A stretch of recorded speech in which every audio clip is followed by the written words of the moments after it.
Então, o primeiro contato com Guimarães Rosa foi também no ensino médio. Guimarães Rosa me foi apresentado um conto, né? Acho que foi um conto desenredo do Guimarães Rosa foi apresentado no ensino médio. A primeira sensação, honestamente, né, foi de uma certa confusão. Eu falava assim, do que é que esse homem está falando? O que é que ele está dizendo aí? Mas, curiosamente, assim, a dificuldade de entender, que foi o meu primeiro movimento ali, não me afastou do Guimarães Rosa. Me deixou um certo desafio. Assim, ele está falando e as coisas parecem música. Assim, se ele está fazendo música ou ele está fazendo literatura, né? E depois percebi que, enfim, era isso, né? Ele fazia literatura como se estivesse fazendo música. A sonoridade, a textura das palavras, né? As coisas que eram totalmente diferentes das que a gente ouvia no nosso dia a dia, quer dizer, da nossa linguagem referencial, né? Denotativa, né? Que não tinha essa segunda, terceira, quarta, quinta camada. Era simplesmente a frase que não chamava atenção para si mesma, chamava atenção para as outras coisas. Então, se eu falo, tá tudo bem com você, né, eu não estou preocupada em pegar o código e ficar decifrando, né, cada uma das palavras. Eu estou preocupada com o que está fora dessa frase, né? Qualquer coisa que eu fale assim muito direta, não está pensando muito, né, na mensagem como corpo de palavras. Mas o Guimarães Rosa me fazia assim prestar atenção nas palavras quase que isoladas, assim, né? Eu lembro que tinha uma palavra que me chamava a atenção, que era sussurruído, né? Ou então uma outra que era assim, adormorrer. Eu falava assim, que curioso, né? Adormecer, que é um pouco morrer, porque o sono, né? Um pouco como ser sono e morte, né? Tem relação. Eu falava assim, nossa, mas então tem inteligência nisso que ele está fazendo. Tem sensibilidade. Sussurruído era ruído em velório. Então era coisa de você falar baixinho. E essa coisa que ele juntava duas palavras numa só, né?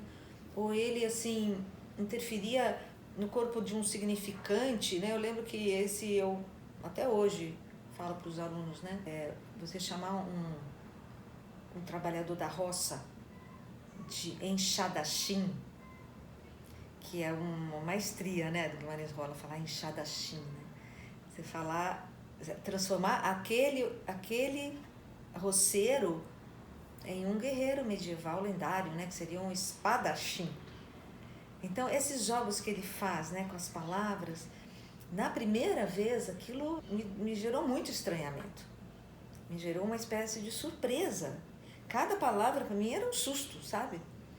Aí eu falei, mas que interessante essa coisa aqui, né? Que coisa bacana, porque eu estou sendo movimentada, né? Ele está me tirando do lugar, sabe? Eu sentia isso, ele está me tirando do lugar, não é aquela palavra que eu já conhecia, é uma outra coisa. Ele remexeu por dentro as palavras. Às vezes era até a pontuação. Eu lembro de uma frase que era assim, a gente, vírgula, nada. Eu falava assim, como assim?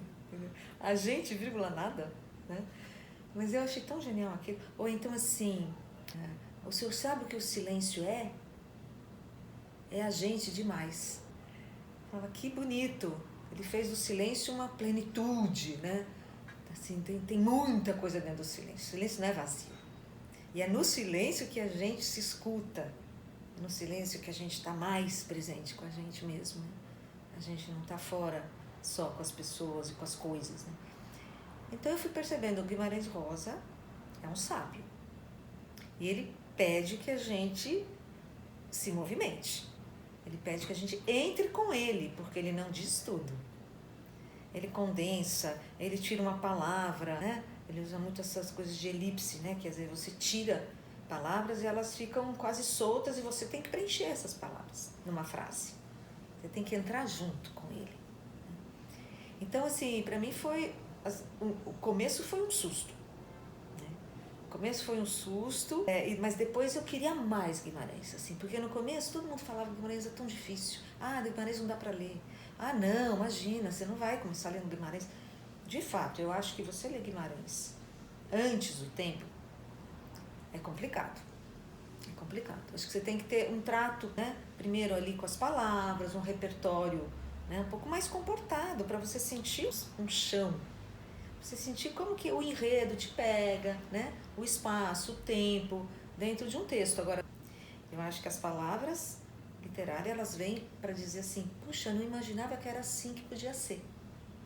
É como você entrar no museu e ver os quadros de um museu e falar assim, esse quadro é de uma paisagem, assim mesmo que eu penso que é uma paisagem de campo. Essa paisagem, esse gato, assim mesmo que eu acho que é um gato. Não. Acho que você vai entrar no museu com obras de arte que te desafiam a você ver aquilo que você nunca viu. Literatura para mim é assim também. É o território onde eu me sinto diferente, me sinto outra. E eu saio outra, sabe? Os textos literários, eles me transformam de uma tal maneira, me fazem ver o mundo assim de um lugar que eu antes não ia conseguir ver se não fosse na literatura. Então, assim, Guimarães Rosa faz isso com a gente. Ele é muito danado. Ele primeiro assim atrai você como um sedutor, assim, atrai com uma palavrinha diferente, um provérbio diferente. Eu lembro quando eu vi os provérbios de Guimarães Rosa, eu falei, nossa, gente, assim, por exemplo, era um Deus nos sacuda. Sensacional. Assim, um Deus nos sacuda, claro, né? Deus não é para vir e apaziguar tudo, né?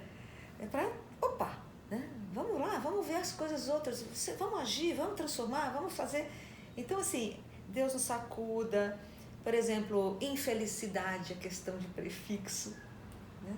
Sensacional, né? Você olhar que a felicidade também está, né, no modo como você vê o mundo e as palavras. Então, Guimarães Rosa, assim, esse começo foi um começo muito, assim, surpreendente, de susto. Não foram todos os textos que me cativaram, claro, acho que nenhum autor, tudo do autor vai te cativar.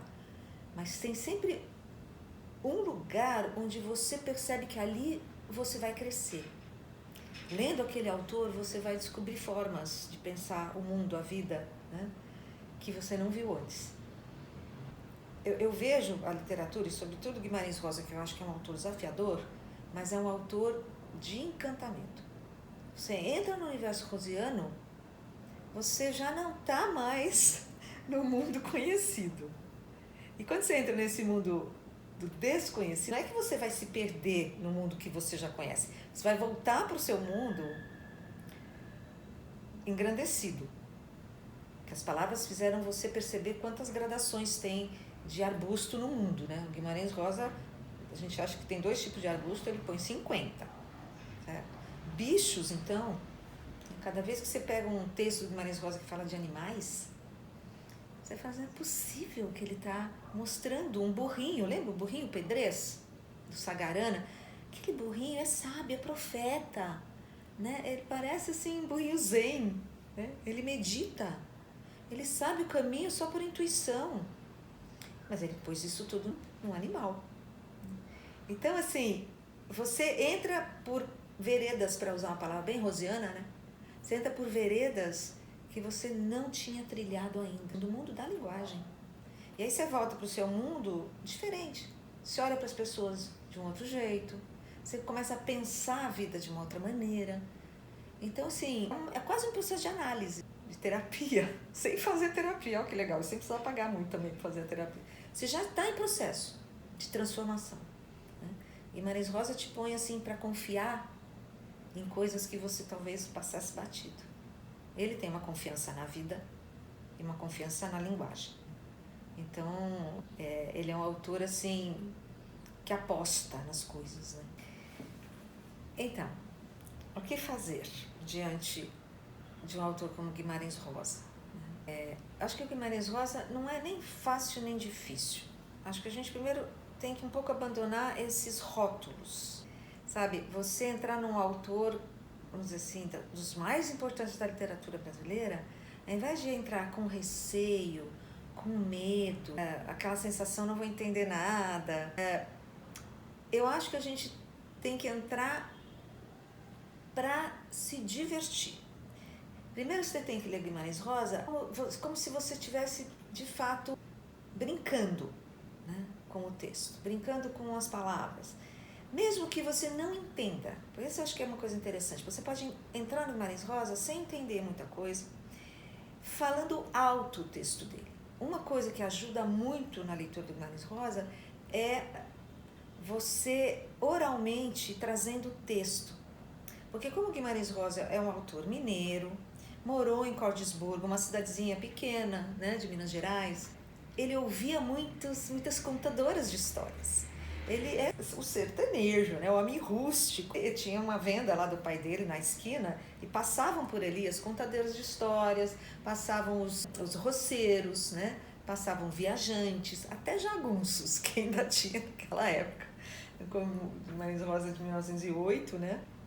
Então, assim, ouvia-se muita história, então se escutava muito. E o Guimarães Rosa, por ter sido criado nessa região, embora, claro, um autor muito sofisticado, depois ele foi médico, foi diplomata, viajou muitos países, conhece muitas línguas. Ele conhecia umas 9 línguas ativamente. E não era só inglês, francês, italiano, conhecia sânscrito, grego, né, dinamarquês, sueco, enfim. É um homem do interior, que se formou no interior e ao mesmo tempo hiper sofisticado. Então, ele conhecia muitos processos, vamos dizer, elaborados da língua, mas fundamentalmente ele aproveitou a oralidade do sertanejo, do capial, do roceiro. Então ele trouxe tudo isso para sua literatura. Então ele escreve muito pautado por aquela língua oral. Por isso que é bom escutar o Guimarães Rosa, não só ler. Pedir para alguém te ler umas partes, umas páginas, porque você vai percebendo que você vai entendendo mais, né? Você vai entendendo mais, parece que a linguagem fica mais familiar. Mas se a linguagem ficar não familiar ou ficar estranha, meio insólita, né? E juntando partes que você não entende, uma gramática, porque a gramática que a gente conhece não é a gramática do Guimarães Rosa. Ele subverte tudo, né? Então imagina você com os teus brinquedos ali quando você é criança e de repente você muda todas as peças. Mas são as mesmas peças que você já tinha montado, né? Um quebra-cabeça, por exemplo. Imagina se você desmonta tudo aquilo e recoloca de outro jeito. É outra paisagem. Então, eu acho que a gente precisa entrar no Guimarães Rosa confiando que o escritor vai te levar, né, para um lugar onde as coisas vão começar a fazer sentido. Então, primeiro, tem que apostar que nem tudo vem fácil. Tem que apostar que quando você percebe que a sua força de vontade de ficar ali para ver onde vai dar, como se fosse um labirinto que você vai tentar chegar, né, pelas pistas. Ele vai te dar pistas. E quando começa tudo a se encaixar, a alegria que a gente tem com o Guimarães Rosa não tem igual na literatura. Não tem. Quando você começa a entender, nossa, é isso que ele está dizendo. Nossa, eu consegui perceber a cena, como é que está montada. Nossa, ele inverteu a frase, então eu vou ler de trás para frente, de frente para trás. Você brinca com aquela matéria verbal. Ele vai fazer você rir, ele vai fazer você chorar de emoção. Ele vai fazer você ficar desconfiado, né? Ele vai fazer você ir junto com ele, apostar também. Ele vai fazer você vibrar. Então, assim, é vida que tem ali. É entender que você está diante de algo muito qualificado e que já está muito adiante num certo caminho que você ainda está tateando. Então, você precisa se entregar. A gente fica muito desconfiado o tempo todo. Tudo a gente fica suspeitando, ou tudo a gente critica, tudo a gente não quer, tudo a gente não gosta. Em Guimarães Rosa, o aprendizado é totalmente diferente. Confie, acredita, aposta, vai junto. Ah, não entendi, ótimo, fica sem entender. Às vezes as pessoas falam, puxa, mas tenho que entender tudo? Não, não tem que entender tudo. No Guimarães Rosa é possível que uma parte que você entenda já te dá um universo. Ah, mas é difícil ler uma coisa que eu não entendo. Não, o Guimarães Rosa te ensina a entendê-lo. Ele vai te dar as pistas. Claro que se você tiver uma orientação, né, uma leitura acompanhada, você vai ganhando mais repertório. E vai cada vez mais usufruindo mais do Guimarães Rosa. E sentindo o prazer que é você chegar num texto em que, de repente, as palavras começam a sair do lugar, né, começam a se embolar. ou ele fala coisas que você acha esquisito. O esquisito faz parte da experiência da leitura, né? Agora, nem todo Guimarães Rosa é um monstro de 7 cabeças. Eu só fui ler Grande Sertão Veredas na faculdade. Então eu não comecei assim pelo romance do Guimarães. Começo pelos contos. Campo Geral é inclusive um dos mais comportados de Guimarães Rosa. É uma história com começo, meio e fim. Uma história assim acessível. É uma criança protagonista do Campo Geral, né? Miguelinho, né? Miguelinho, o Dito, são 2 crianças. O Dito até é um poeta. Se pegar e escrever as frases do Dito, ou são aforismos, sabedorias, provérbios, conselhos, ou são poemas. E o Miguelinho, uma criança, é um filósofo. Quem for ler Campo Geral vai olhar aquela sabedoria do Miguelinho e vai falar, nossa, eu já pensei coisas assim, né? Então, nunca imaginei desse jeito, mas eu já fiquei, sabe, lucubrando coisas. Por que a gente existe? O que a gente faz quando a gente está com medo? O que a gente faz quando a gente quer fazer uma coisa errada e tem gente olhando? O que a gente faz quando a gente tem um sentimento tão grande de afeto por alguém? O que a gente faz quando a gente quer proteger a sua mãe, proteger o seu pai? O que a gente faz quando a gente percebe uma crueldade em alguém? São coisas universais. Então, entrar no universo do Guimarães Rosa não é ficar lá no interior de Minas. É conhecer aquele lugarejo e, ao mesmo tempo, achar que, nossa, que universalidade essa história trouxe para mim. Que conhecimento do ser humano. Que conhecimento da alma humana. Como que ele tem isso? Como é que ele chegou nessa profundidade? Então, para a gente ter essa experiência, Campo Geral é um ótimo jeito de começar. É um livro bem coeso, sobretudo a história, né, do Miguelinho. É uma história tão verdadeira, de sentimentos tão verdadeiros, e tem uma experiência pessoal do próprio Guimarães Rosa no final do livro. Pode dar spoiler aqui? Não, mas não é que é spoiler total, mas é a cena, uma das cenas mais intensas no livro, em que esse Miguelinho vai descobrir que ele é míope. Ele passou o livro trazendo para nós imagens da natureza, da vida, das pessoas, como um míope, enxergando o mundo a partir de uma perspectiva totalmente diferente. E ele só vai perceber que tem uma outra nitidez nas coisas quando ele encontrar o tal doutor que passa pelo vilarejo e que ele dá os óculos para ele experimentar, porque ele percebe que o menino está ali, né, fazendo sempre os olhos. E aquela cena em que ele pega os óculos, põe, né, nos olhos para ele ver e começa a enxergar o Mutum, né, que é o lugarejo onde ele mora, a região, e ele descobre o que é aquele lugar. E eu não vou contar os detalhes, porque só as pessoas que vão ler vão saber o que é que acontece com aquele menino naquela experiência. E o próprio Guimarães viveu isso, ele também era míope, não sabia. Então ele só foi descobrir também a partir do outro, né? A minha obra, assim, de cabeceira, Guimarães Rosa, é Grande Sertão Veredas. Para mim, a Grande Sertão Veredas é, se não a maior, uma das maiores obras da literatura brasileira, de todos os tempos. Mas é claro que a gente tem um repertório tão maravilhoso, né, dentro da literatura brasileira, quer dizer, Machado de Assis, né, maravilhoso. Eu adoro o Mário de Andrade, Contos Novos, livro de contos dele.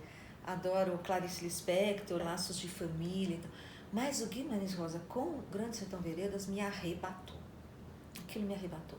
E olha, as 30 primeiras páginas é aquilo que eu falei no início. A gente fica ali perdido. Perdido. E tem gente que fecha o livro e não quer mais saber. Mas assim, eu acho que a gente tem que aguentar essa passagem. Tem coisas assim que você vai saber só depois. Nem tudo tá dado na hora, né? Tem coisas que você tem um tempo para, opa, a imagem se fazer para você, amadurecer. Então, as 30 primeiras páginas de Grande Sertão Veredas são causos do sertão. Você tem que ler assim, sem querer apreender tudo. Porque ele fala de coisas que ainda não estão claras para nós. Já aconteceram na história, mas a gente ainda não sabe. Um monte de segredo. Quem não gosta de investigar segredo? Você tem que tomar a obra assim, tem segredo aqui. Depois que você acaba a obra, ela é tão genial, que você quer ler de novo imediatamente. Eu acabei de ler o livro e falei assim, não acredito que era isso. Não acredito que o segredo era esse. Não vou dar spoiler mesmo, tá? Essa não vou contar. Não acredito. Como que eu não vi? Como que eu não percebi? Espera um pouquinho. Não é possível. Mas ele já me disse que ele contou a história inteira, então não é possível. Tem que ter alguma coisa, uma pista. Aí você vai de novo para o começo do livro. O livro se abre assim, vai se abrindo, que nem uma rosa desabrochando. Você fala, nossa, aqui já tava a dica e eu não vi. Mas essa é a página 90, o livro tem 500, né? Aí você vai entendendo que ele armou aquilo. Então, assim, essa é a obra que mais me toca no sentido que ela brinca com o leitor, ela faz o leitor sentir as mesmas coisas que o protagonista, e o protagonista só vai entender a própria história que ele está contando depois de ele ter contado tudo para o leitor. Ele também está perdido. E a gente está com ele, a gente só vê o que ele vê e de repente ele vê tudo, então a gente também vê. É realmente uma criação, né, das mais fascinantes para mim. Grande Sertão Veredas. É para ler muitas vezes. E dele, Guimarães, eu adoro Primeiras Histórias também, que acho que é um dos livros mais importantes de ver o Brasil, sabe? Conhecer o Brasil, a formação do Brasil. A gente desfaz uma certa imagem muito ingênua, né, do Brasil, mas ele mostra que tem muita violência, né, na história brasileira e ao mesmo tempo tem muita magia. Não existe Guimarães Rosa sem encantamento, sem magia. Existe um Guimarães Rosa que mostra pra gente assim, as coisas que você tá perdendo e não tá olhando pra vida. Olha quanta coisa você tá perdendo nessa vida. Ele faz a gente ver. Realmente, se eu fosse escolher uma obra hoje eu diria pra mim assim, Guimarães Rosa, Grande Sertão Veredas.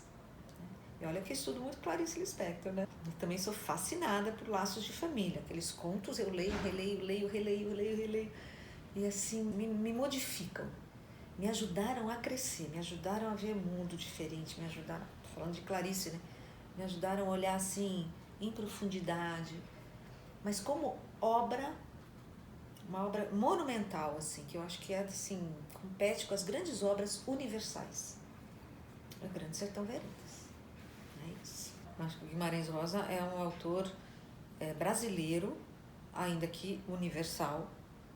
E embora seja difícil traduzir o Guimarães Rosa para outras línguas, né, como a gente sabe, mas eu acho que ele diz muito também para um europeu, para um americano, né? Ele diz muito para outros que não os brasileiros, mas para nós, e também para o estrangeiro que queira conhecer o Brasil, o Guimarães Rosa é uma belíssima porta de entrada, né? Porque ele está dizendo o seguinte, existe um Brasil arcaico, um Brasil que herdou muitos vícios difíceis e terríveis da própria colonização, que é a violência, que é a desigualdade e que é também uma certa cultura pré-moderna.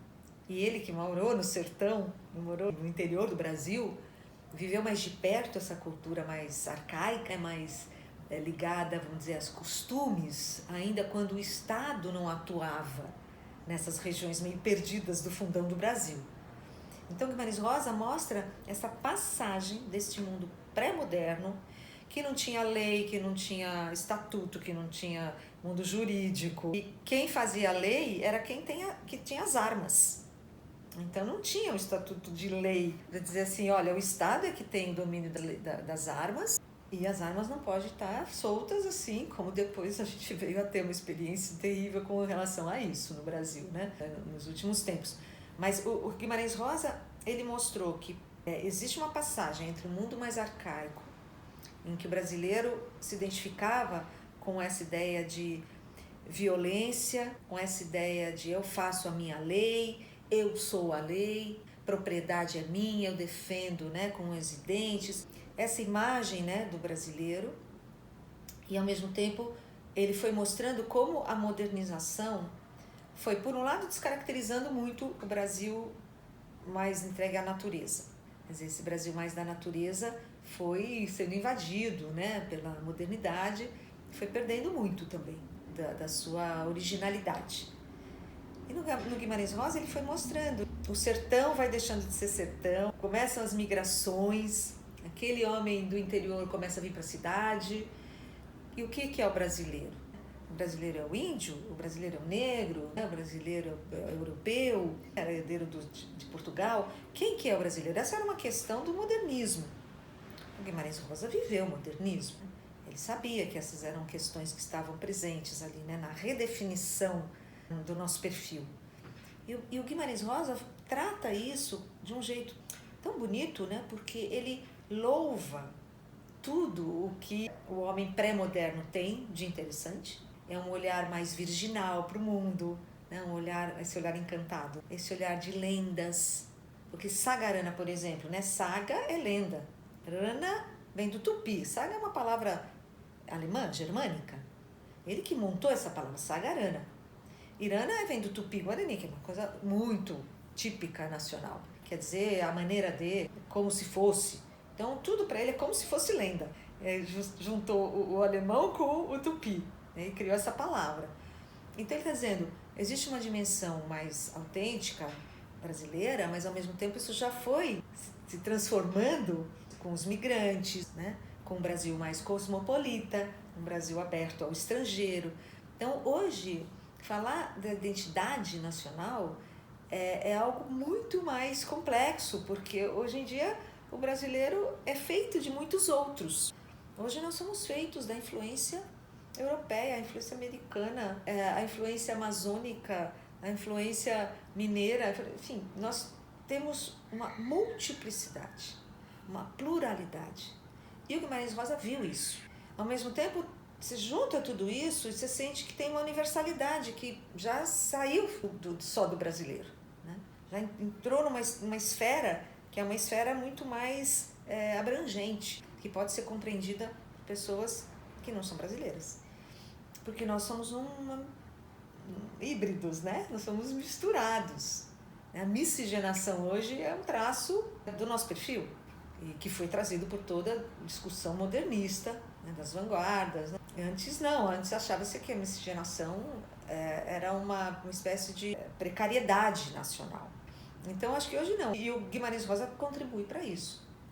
Os textos dele mostram linguagem misturada, híbrida.